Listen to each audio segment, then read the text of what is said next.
again, and now do a lockout, and then do a lockout. Now we're going to do a lockout with a barrel roll turn, so come behind your back and then in front of you and then back to the pinwheel.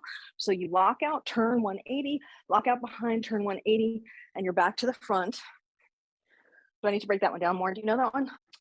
I think you just did, if I'm accurate, I think what you did was you did a lockout here, and then as you turned, it was a lockout here, and then a lockout here. Okay, I'm doing it slightly differently. That is a valid 2-petal flower turn.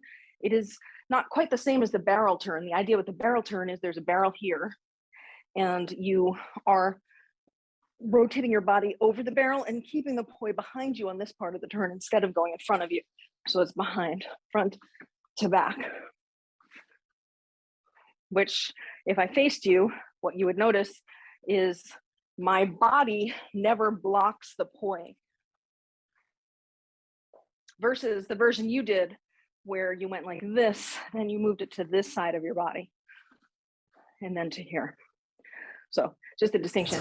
If you're in counterclockwise with your left hand, it'll be at your 9 o'clock. Then you turn 180 and it'll be behind you at 3 o'clock from the same perspective as you were looking at the 9. And then you're going to go up and return back to where you started in one swing, go back to 9 o'clock in front of you. So it's 9 in front to 3 behind to 9 in front to 3 behind to 9 to 3 to 9 to 3 to 9. Then with the right hand, you're at 3 in front of you. It's going to go up over the top and land where the left hand was in the 9 position behind you, and then turn back to where you started. So it's over the top to behind, and then across the bottom to the front. Over the top to behind, across the bottom to the front. At the longest possible length that you can do it, grab your poi head with the other hand so that you're holding your poi like this, like it's a stick. And then what I want you to imagine is you've got a stick that you're holding here in front of you, and you're going to turn so that the stick remains behind you. Because that's what's happening. And we want to try and keep the stick in the same place here. So if you're down here in front of you, then you would be down here behind you. If you're up here behind you, then you would be up here in front of you. I'm shooting for kind of like shoulder, maybe nipple to neck height, something in there.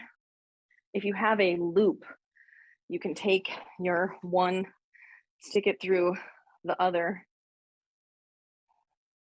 and they'll hook on each other, and then you can make it longer. And then you'd have a longer stick, and then the turn would make more sense. If you're here like this, and then you turn, you might be able to get the stick behind you more. Let's do the side positions. Your right hand is up, your left hand is down. If I turn to the side, you'll see this is perpendicular. And then your next position will be this behind you. And then you're moving to bringing your left arm up and your right arm down. And then you're coming back to the front. Okay, so vertical with your right arm up. Yes. Horizontal with them behind your back. Vertical with your left arm up. Horizontal with them both in front of you. Vertical with your right arm up. So you're turning against me, and they're both behind you. Now you're also turning against me, and you're going to bring your left arm up, and then you come back to the front. Then if you do it in 2 counts, you're going to go from there like this in the front, to this in the back, to this in the front, to this in the back. And my hands are roughly where the center of the rotation would be for the 2 circles.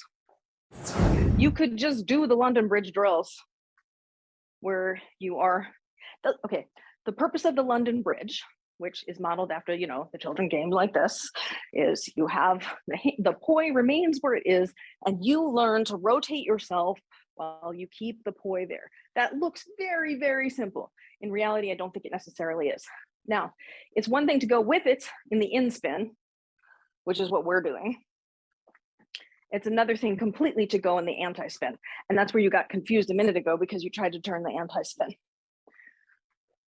So you keep the poi going clockwise, and you turn your body both ways. Turning to the right, I think feels more awkward, but hey, more power to you if it doesn't feel that way for you. Also relevant, you want to keep the hand high enough that you could go under it to start out with. So you're not down here and then moving it up. You're keeping it here. You're trying to imagine your arm is the bridge from London Bridge, and you're coming under your arm and back to where you started. This is basically just a more advanced rotator drill.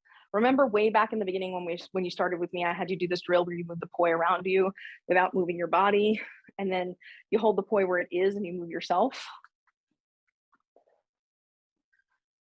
This is the same thing, just in a different place. And let's turn to the right twice, and then turn left into the overhand weave. And then we're gonna lock out on the left, lock out on the right, lock out on the left. Now we're gonna lock out on the right, and we're gonna do that turn again. So then turn, turn, and back to the weave. And then lock out left, lock out right, lock out left. Now lock out right, and then turn in the barrel turn. 1, 2, 3, back to weave.